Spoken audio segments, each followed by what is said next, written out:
Good morning, Motor Cars. Today is Thursday, the 7th of April, and trust me, spring is going to be coming at some point. Today, in my word of the day, I'd like to first congratulate Cindy Gary for making it another year in this world. Happy birthday, Cindy. Today's subject matter is asking for the sale. There's an article that I was given the other day, and is the aftermarket stealing your service customers? And the main reason that it says in the article is that either we don't ask for the sale or we are unaware of the need. The customers are unaware of the need. So in this article, there's a story about a couple who decided to buy a new vehicle. They went into the dealership to get a new vehicle, and at the same time they thought, well, hey, it's a great opportunity to get my older vehicle in oils changed. So they dropped it off in the service department and went into the sales department to proceed with their sales transaction. In the sales department, they had a budget of $19,000. That was pretty much firm for them. That's what they thought they could afford to spend. So they went to the sales, and the salesman was very, very good. Listened to what their needs were. Did some good analysis. Spent a lot of time with them and found a vehicle that really fit their needs, but it was $21,000. But the husband and wife agreed that that is the vehicle they wanted, and a couple of $1,000s was not a problem because it was more in line with what that they wanted. In addition, the dealership and the sales department sold them paint and fabric protection because they understood the value and how that would help to protect the vehicle. And they also added on an extended warranty because also, again, they were explaining the benefits and the features, and they decided that that also was a very good value. And so from going from a max of $19,000, they were now upwards of around $24,000. So they had a nice little bump from where they thought, but they were very, very pleased to spend the money because they felt that the values was well worth it.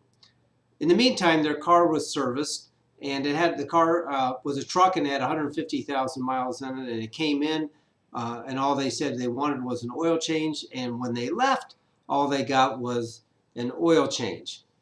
And no safety inspection, just the oil change.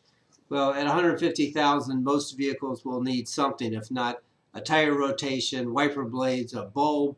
I'm sure there was at least one small item, if not some other items that were not presented to the guest. Continue on with the story.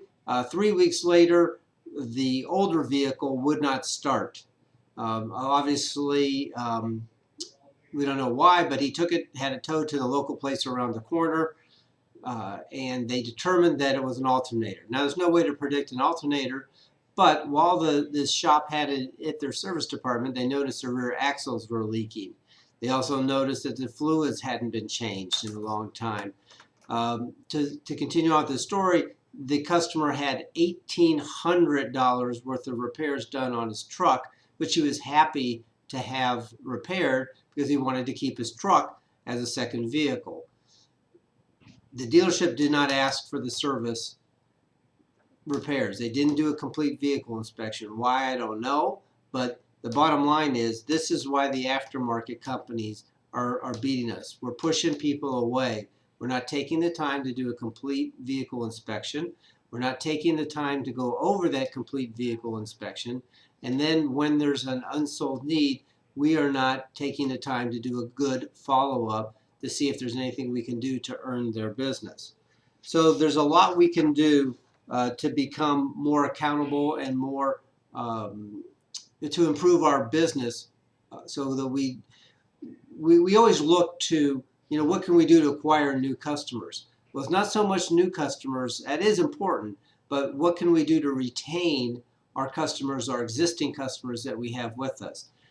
There's probably 10, 11,000 Toyota customers in our primary market area, and a lot of them have been to our dealership and don't come back anymore. So what is the reasons why? Well, we're trying to do some nice things here in our dealerships. We are adding video to our sales presentation so we can show a customer on an email why they need brakes. Here's what a new pad looks like. Here's what your pads look like, or what an air filter looks like. This gives them a lot more confidence and takes some transparency into the repairs. So that's some of the news from Toyota. We also have on both sides of the street, we have a new product that gives a very nice color printout to every guest called Service Pro, and it helps to improve our process in that repair. At any rate, I hope everybody has a really good day and enjoy the future sunshine that's coming here any